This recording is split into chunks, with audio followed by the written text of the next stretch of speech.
Добрый день, друзья! Меня зовут Неля, и вы на канале Готовить просто. Сегодня предлагаю вашему вниманию 5 рецептов, которые можно приготовить вместо котлет. Все блюда очень вкусные, сытные, их смело можно готовить на праздничный стол или к обыденной трапезе. Все очень вкусно, сытно, а как готовить, сейчас расскажу. Рецепт очень простой и невероятно вкусный. Колбаски получаются плотными, сочными и ароматными. Прекрасный вариант для подачи на праздничный стол. Такие колбаски можно приготовить на костре вместо шашлыка. Результат – просто пальчики оближешь. Для приготовления нам понадобится фарш, лук, чеснок, соль, перец, сода, лимонный сок или уксус, панировочные сухари. Фарш можно брать любой. У меня смешанный курица, индейка и свинина. Солим, перчим. При желании можно добавить и другие приправы к мясу. Теперь самая интересная часть. Соду гасим лимонным соком. Добавляем фарш и вымешиваем не менее 5-6 минут.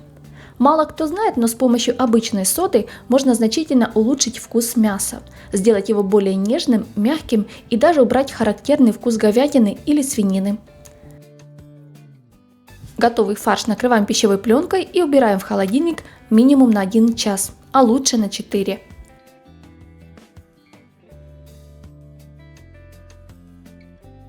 Тем временем я подготовлю панировочные сухари. Можно, конечно, купить уже готовые, но мне нравятся больше домашние. Хлеб нарезаем на брусочки. Отправляем в заранее разогретую духовку при температуре 180 градусов примерно на 5-7 минут. Сухарики должны подрумяниться. Достаем из духовки. Я чуть-чуть передержала, буду честной. И измельчаем в мелкую крошку с помощью блендера или скалки. По истечении времени достаем фарш из холодильника. Лук натираю на крупной терке и смешиваю с панировочными сухарями.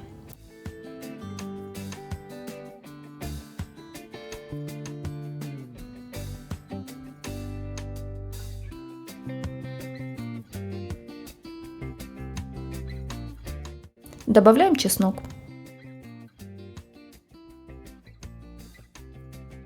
Всю эту смесь добавляем в фарш и тщательно вымешиваем 3-4 минуты, можно и больше.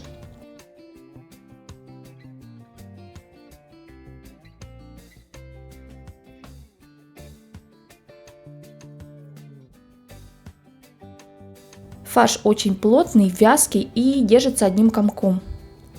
Теперь формируем колбаски. Руки обязательно смачиваем водой, чтобы фарш не лип. Берем небольшое количество мяса и формируем небольшую продолговатую котлету. Размер и длину регулируйте сами.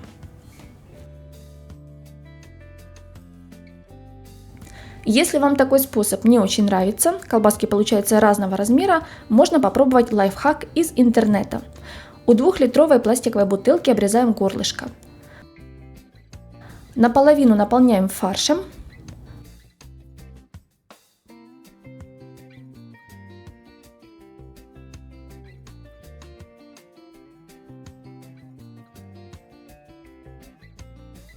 Пол-литровую банку переворачиваем и сверху на нее насаживаем бутылку с фаршем.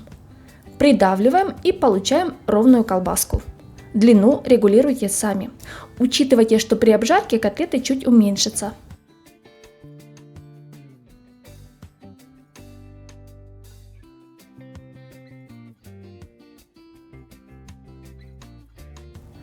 У меня получилось 33 колбаски. Отправляю их в холодильник охладиться минимум на 1 час, а лучше на 4. Это очень удобное блюдо для застолья или пикника. Сделал заготовки и уже перед приходом гостей быстренько приготовил блюдо. Во время жарки налейте в сковороду немного растительного масла. Когда масло нагреется, отправляем тефтели и встряхиваем сковороду на сильном огне, чтобы запечатать колбаски. Затем накрываем крышкой и готовим на среднем огне, часто помешивая. Готовим до румяной корочки. Если вы будете готовить такие колбаски на огне, смажьте каждую растительным маслом перед жаркой. Вот такие румяные колбаски у нас получились.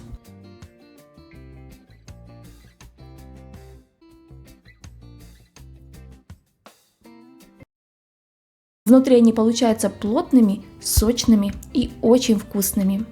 Я обычно подаю с картофелем по-деревенски и салатом. Посмотрите, как нарядно выглядят такие колбаски, а вкус просто не передать словами.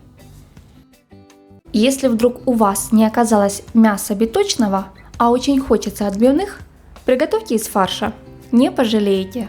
На вкус не отличить от обычных биточков, а готовятся они за считанные минуты. Для приготовления нам понадобится фарш, мука, яйцо, соль, перец. Фарш можно любой, главное, чтобы он не был жидким.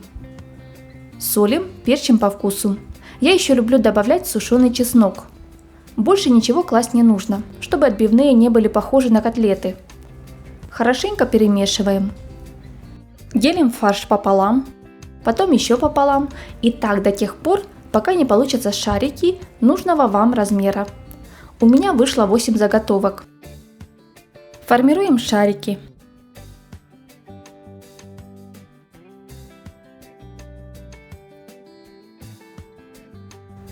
Яйца взбиваем вилкой до однородного состояния. В отдельную миску насыпаем муку. Ладони смочить водой. Берем один шарик и формируем биточки толщиной примерно пол-сантиметра. Аккуратно поднимаем. Можете использовать нож или кухонную лопатку. Панируем сначала в муке с двух сторон, затем в яйце. Это, наверное, самая неудобная часть готовки. Биточки могут рваться, но на сковороде их можно подровнять. И в процессе приготовления они будут целенькими и прекрасно держать форму. Жарим на среднем огне до готовности. Когда подрумянится с одной стороны, переворачиваем и накрываем крышкой. Готовим до румяности. Готовые биточки кладем на бумажное полотенце, чтобы стек лишний жир.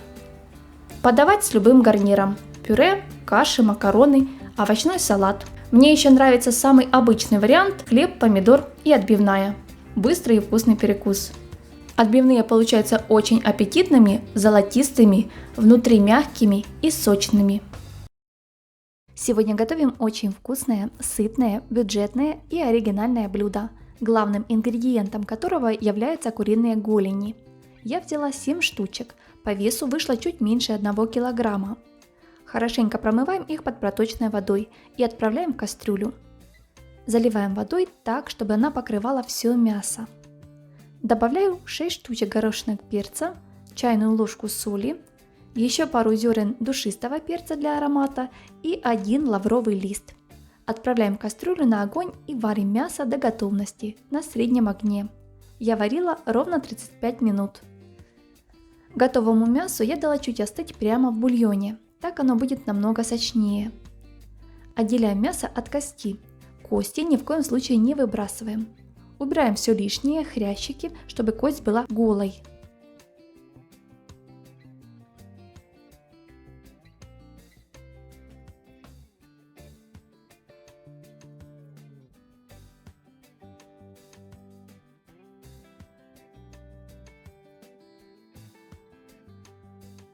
Мелко нарезаем мясо и отправляем его в миску. Тем временем подготовим остальные ингредиенты. Картофель чистим, моем и нарезаем кусочками помельче. Отправляем в кастрюлю. Заливаем холодной водой, ставим на огонь. Варим до готовности.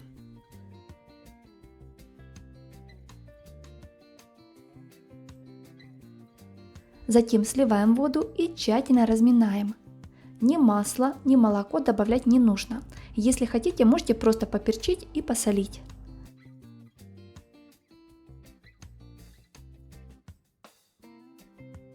Твердый сыр измельчаем на крупную терку. Добавляем его к мясу. Сюда же отправляем картофель. Теперь все тщательно перемешиваем.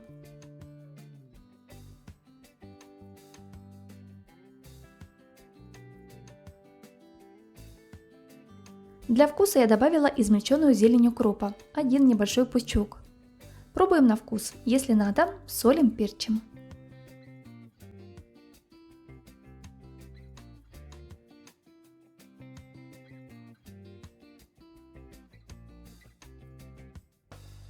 Из полученной массы формируем 7 шариков одинакового размера.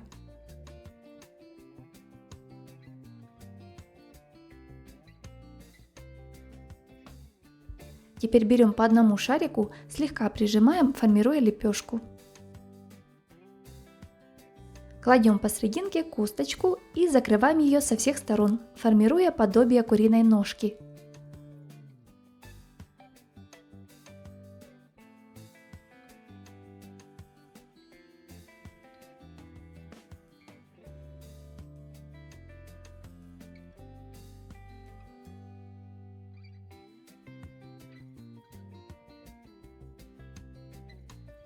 Вот так выглядит закуска.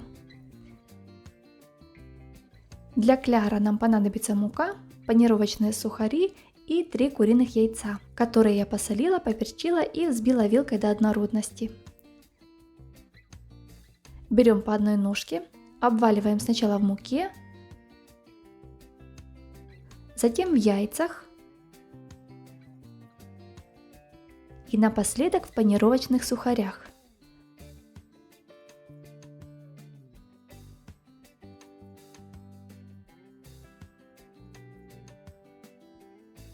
В сотейнике разогреваем 300 мл растительного масла и обжариваем ножки со всех сторон до золотистого цвета.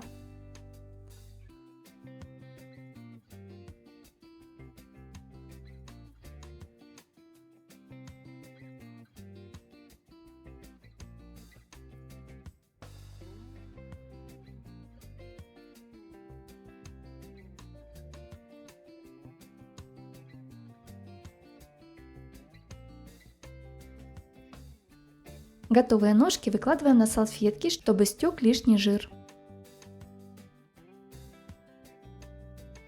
Выкладываем на блюдо и подаем к столу, пока горячие. Я обычно подаю со сметаной. Закуска получилась очень вкусной, аппетитной, румяной. Такое блюдо обязательно вызовет интерес у гостей. Каждому будет любопытно узнать, что же внутри. Давайте посмотрим. Фаршированные ножки получились очень вкусными, сытными и мягкими. Готовятся они довольно просто. Приготовить такую закуску можно заранее, а перед подачей просто разогреть в микроволновой печи. Друзья, если вам понравился рецепт, ставьте лайк, оставляйте свои комментарии и не забывайте делиться в соцсетях. Отбивные из куриных бедер. Блюдо получается необыкновенно вкусным и нежным. Причем можно не только его подавать с гарниром на обед или ужин, а также делать бутерброды с кусочком такой отбивной и овощами. Просто, быстро и вкусно. Для приготовления нам понадобятся куриные бедра, помидор, твердый сыр, сметана, соль, перец и чеснок.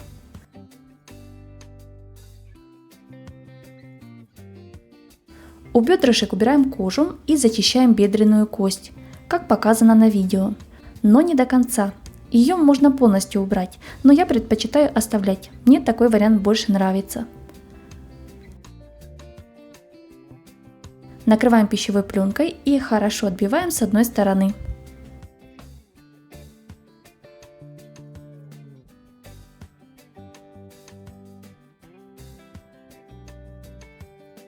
Солим, перчим, смазываем чесноком. У меня сухой. В сковороду наливаем примерно 3 столовые ложки растительного масла. Нагреваем его на среднем огне и обжариваем отбивные до румяной корочки с двух сторон.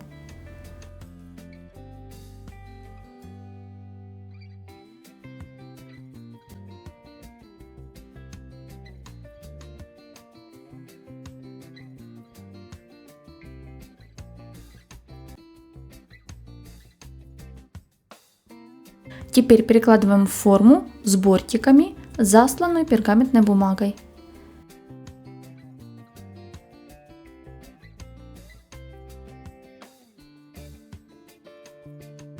Подготовим смесь для румяной шапочки. В отдельной миске смешиваем твердый сыр, сметану, соль, перец и чеснок. Тщательно вымешиваем.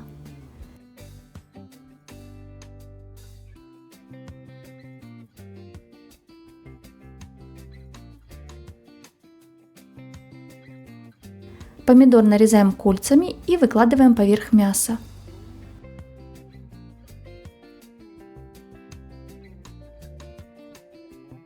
Равномерно покрываем смесью каждую отбивную.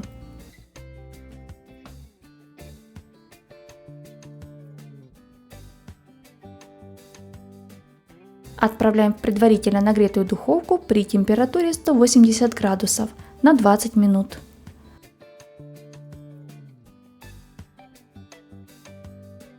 Наши сочные, нежные, необыкновенно вкусные отбивные из куриных бедрышек готовы. Подавать их можно с овощами или любым гарниром. Блюдо простое, но очень вкусное и сочное. Готовится быстро, что даже удобно, если срочно нужно накормить семью или принять неожиданных гостей.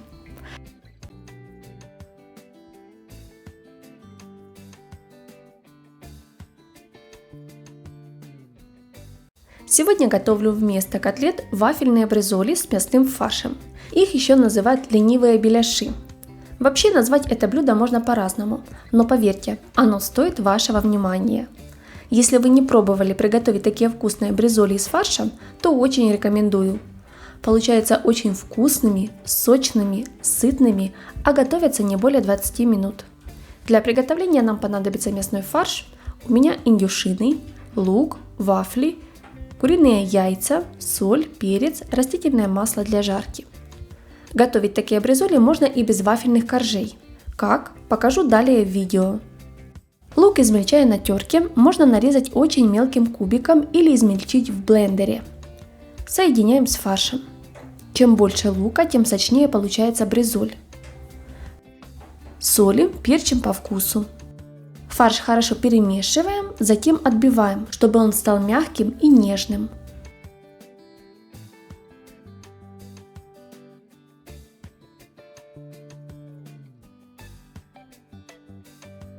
Формировать бризольки я буду с помощью вот таких специальных вафелек.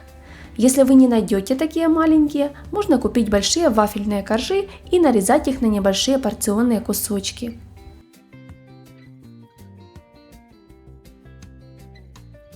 В отдельной мисочке взбиваем яйца, солим. Теперь формируем бризоли. На вафельный кружочек кладем 1 столовую ложку фарша. Сильно много начинки не кладите. Котлетки должны хорошо прожариться в процессе приготовления.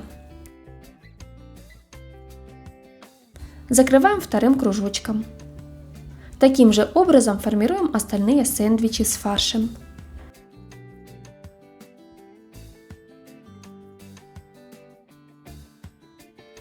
Обмакиваем котлетку в взбитое яйцо и отправляем в разогретую сковороду. Обжариваем в небольшом количестве растительного масла на среднем огне с 2 сторон до румяности. Когда перевернете бризоли, накрываем крышкой. Жарим до готовности. Затем вынимаем и отправляем на бумажное полотенце, чтобы убрать лишний жир. Подавать такие вафельные бризоли с салатом из свежих овощей или гарниром из картофеля. Если у вас нет вафельных коржей, не беда. Мокрыми руками формируем небольшие шарики из фарша.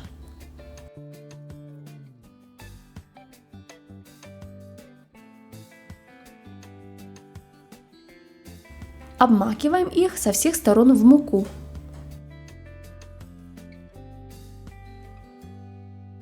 Теперь приплюскиваем. Макаем в яйцо и отправляем на сковороду. Жарим точно так же, как и предыдущие бризольки.